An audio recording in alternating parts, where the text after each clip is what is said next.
নমস্কাৰ আপোনালোক সকলোকে স্বাগতম জনাইছো অসম বিচাৰ ইউটিউব চেনেল আশা কৰো আপোনালোক সকলোৰে খবৰ ভাল আজিৰ এই ভিডিঅ'টোত আমি জিএনএম নাৰ্ছিং কোৰ্চৰ কথা আলোচনা কৰিম যিটো আপোনালোকে শ্ৰীমন্ত শংকৰদেৱ ইউনিভাৰ্চিটিত ফেল চাইন্সৰ জিএনএম নাৰ্ছিঙৰ এন্ট্ৰেন্স এক্সাম দিছে তেনেহ'লে এই ভিডিঅ'টো আপোনালোকৰ কাৰণে ৰাভা হাজং অট'নমাছ কাউন্সিল দুধনৈৰ ফালৰ পৰা জিএনএম নাৰ্ছিং কোৰ্চৰ কাৰণে ফাইনেন্সিয়েল স্পন্সৰ সন্দৰ্ভত এখন গুৰুত্বপূৰ্ণ নটিচ প্ৰকাশ কৰিছে তো এই যিখন নটিচ আছে এইখন গভৰ্ণমেণ্ট অফ আছামৰ ফালৰ পৰা হয় বাকি নটিচখন আপোনালোকে কেনেকৈ ডাউনলোড কৰিব কি হয় সকলোবিলাক তথ্য এই ভিডিঅ'ত আপোনালোকক জনাম তো আপোনালোকে ভিডিঅ'টো স্কিপ নকৰাকৈ সম্পূৰ্ণকৈ চাব তো ইয়াৰে ডিটেইলছ বিলাক আপোনালোকে আমাৰ ৱেবছাইট eduhomeplus.com তে চাব পাৰে আৰু নটিচখন ডাউনলোড কৰিবৰ কাৰণে আপোনালোকে তলৰ ফালে স্ক্ৰল ডাউন কৰিব লাগিব স্ক্ৰল ডাউন কৰাৰ পিছত তলত কুইক লিংক সেকশন এটা আছে ইয়াতে ডাউনলোড নটিচ বুলি অপচন এটা আছে ইয়াতে আপোনালোকে ক্লিক হেৰত ক্লিক কৰিব লাগিব নটিচখন হৈছে অফিচিয়েল নটিচখন তো ইয়াতে গভৰ্ণমেণ্ট অফ আছামৰ ফালৰ পৰা হয় ৰাভা হাজং অট'নমাছ কাউন্সিল তো Dudhnoi advertisement application for financial sponsor for purchasing GNM course are hereby invited from economically backward candidate তো যিবিলাকে অৰ্থনৈতিকভাৱে পিছপৰা অঞ্চলৰ পৰা হয় অৰ্থাৎ ইকনমিক্যালি বেকৱাৰ্ড কেণ্ডিডেট হয় তো তেওঁলোকৰ কাৰণে হয় তো EWS কেটেগৰীৰ পৰা হয় বাকি আমি ভালকৈ চাই ল'ম বাৰু RHSC এৰিয়া who have তো যিসকলে ৰাভা হাজং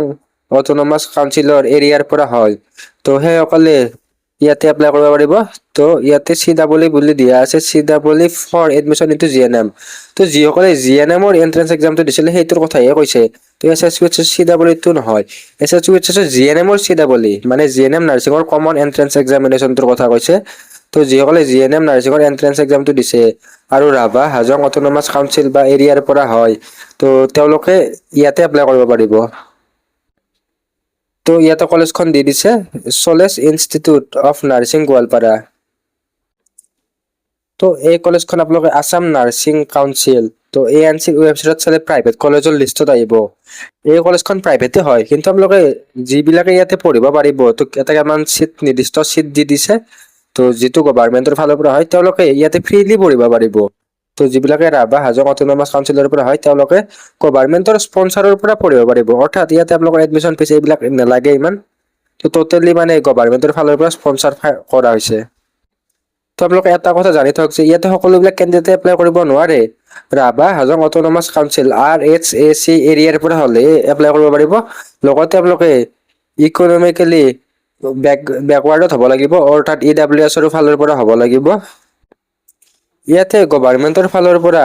কলেজৰ যিটো এক্সপেন্স আছে সেইটোৱে দিয়া হ'ব কি তাৰে উপৰি হোষ্টেল আৰু ট্ৰেভেল এক্সপেন্স বিলাক দিয়া নহয় অৰ্থাৎ আপোনালোকে থকা খোৱা আৰু অহা যোৱা কৰা এইবিলাক আপোনালোকৰ নিজৰ কিন্তু কলেজত যিটো ফিজ লাগে সেইটো গভৰ্ণমেণ্টৰ ফালৰ পৰা হ'ব তো কলেজখনৰ কেইটামান চিট ইয়াৰে আণ্ডাৰত থাকিব ৰাভা হাজং অট'নমাছ কাউন্সিল বা গভৰ্ণমেণ্ট অফ ইণ্ডিয়াৰ ফালৰ পৰা গভৰ্ণমেণ্ট অফ আছামৰ ফালৰ পৰা বাকি ইয়াতে এজ লিমিট দিয়া আছে মিনিমাম 18 বছৰ মেক্সিমাম 26 বছৰ অৰ্থাৎ 18 বছৰৰ পৰা 26 বছৰৰ ভিতৰৰ কেণ্ডিডেটে জিএনএম নাৰ্ছিং এন্ট্ৰেন্স এক্সামত কোৱালিফাইড হৈছে যে ইয়াতে এপ্লাই কৰিব পাৰিব তো কেনেকৈ এপ্লাই কৰিব সেইটো জনাই দিম তো আপোনালোকৰ ইয়াতে 10+2 আপোনালোকৰ 40% লাগিব লগতে ইংলিছতো আপোনালোকৰ ইণ্ডিভিজুৱেলি 40% লাগিব অৰ্থাৎ 40 মাৰ্ক লাগিব তো কি ডকুমেন্ট লাগিব ইয়াতে জিএনএম CEE বুলি দিয়া আছে তো অৰ্থাৎ জিএনএম নাৰ্ছিং এন্ট্ৰেন্স এক্সামৰ কমন এন্ট্ৰেন্স এক্সামিনেশ্যন হয় জিএনএম নাৰ্ছিঙৰ কমন এন্ট্ৰেন্স এক্সামিনেশ্যনৰ আপোনালোকৰ score card admit card next caste certificate next recent passport size photo ID proof হিচাপে আধাৰ কাৰ্ড পান কাৰ্ড নিব পাৰে এড্ৰেছ প্ৰুফৰ আপোনালোকৰ এখন লাগিব আধাৰ কাৰ্ড হওক PRC next as proof certificate হিচাপে আপোনালোকে বাৰ্থ চাৰ্টিফিকেট নহ'লে মেট্ৰিকৰ এডমিট কাৰ্ডখন নেক্সট মাৰ্কশ্বিট আৰু পাছ চাৰ্টিফিকেটখন লাগিব এতিয়া এপ্লিকেশ্যন ফৰ্মটো আপোনালোকে অফলাইন কৰিব লাগিব ৰাভা হাজং অট'নমাছ কাউন্সিল তো দুধনৈ গোৱালপাৰাত অৱস্থিত তাত গৈ কিনে আপোনালোকে অফিচ আৱাৰত গৈ কিনে তাৰ পৰা এপ্লিকেশ্যন ফৰ্মখন ল'ব লাগিব তো এপ্লিকেশ্যন ফৰ্মখন লৈ কিনে আপোনালোকে 5/9 অৰ্থাৎ 5 ছেপ্টেম্বৰৰ আগতে আপোনালোকে জমা দিব লাগিব ইয়াতে শেষৰ ফালে এটা লাইন দিয়া আছে তো আপোনালোকৰ ইণ্টাৰভিউ বুলি দিয়া আছে তো যিবিলাক কেণ্ডিডেটে ইয়াতে এপ্লাই কৰে অফলাইন এপ্লাই হ'ব তো এপ্লিকেশ্যন ফৰ্মটো আপোনালোকে অফলাইন ছাবমিট কৰিব লাগিব অফলাইন কালেক্ট কৰিব লাগিব তো প্লেচটো দুধনৈত আছে এই অফিচটোত আপোনালোকে পাই যাব তো অফলাইন ছাবমিট কৰাৰ পিছত তেওঁলোকৰ ফালৰ পৰা এটা লিষ্ট দিব তো লিষ্ট দিয়াৰ পিছত এটা ইণ্টাৰভিউ টাইপৰ পাতিব মানে মাৰ্ক বেচিছত বা তেনেকুৱাকে তাৰপিছত তেওঁলোকে তাৰে পৰা সিলেক্ট কৰিব আপোনালোকে আমাৰ ৱেবছাইটৰ পৰা ইয়াৰে ডিটেইলছ বিলাক ভালকৈ চাব পাৰিব এতিয়া আমি ইয়াতে দুটা পইণ্ট কৈছিলো ইকনমিক্যালি বেকৱাৰ্ড কেণ্ডিডেট কোনবিলাক হয় আৰু RHAC এৰিয়া কোনখিনিত পৰে সেইটো আমি গুগলত চাই লওঁ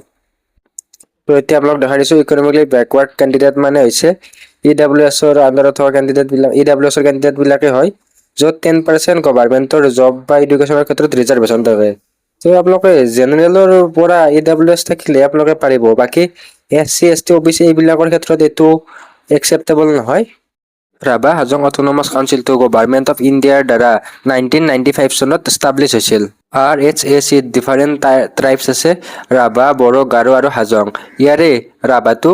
মেজৰিটি হয়। তো ইয়াৰে অফিচটো দুধনৈ গোৱালপাৰাত অৱস্থিত। ইয়াতে মেইনলি দুখন ডিষ্ট্ৰিক্ট পৰে, এখন হৈছে গোৱালপাৰা, 2 নম্বৰ হৈছে কামৰূপ। তো এই দুখন ডিষ্ট্ৰিক্টৰ মেইনলি ষ্টুডেণ্ট পৰে। তো ইয়াতে আগতে 306খন ভিলেজ আছিলে, কিন্তু এতিয়া এইটো 779খন ভিলেজলৈকে এক্সপাণ্ড কৰা হৈছে। ইয়াৰে আণ্ডাৰত এপ্ৰক্স 5.53 lakhs ইণ্ডিভিজুৱেলছ আছে। বাকী ইয়াৰে সকলোবিলাক ডিটেইলছ আমাৰ ৱেবছাইট আছে। আপোনালোকে ইলিজিবল আৰু ইণ্টাৰেষ্ট হ'লে ইয়াতে এপ্লাই কৰিব পাৰিব। বাকী এই ভিডিঅ'ত এইখিনি, আশা কৰোঁ আপোনাৰ ভিডিঅ'টো ভাল পালে। যদি আপোনালোকৰ চেনেলটো প্ৰথমবাৰৰ কাৰণে আহিছে, ছাবস্ক্ৰাইব কৰি কথা বেলেগখন অন কৰি থৈ দিব, লগতে আমাৰ হোৱাটছআপ আৰু টেলিগ্ৰাম গ্ৰুপত জইন হৈ ল'ব। ধন্যবাদ।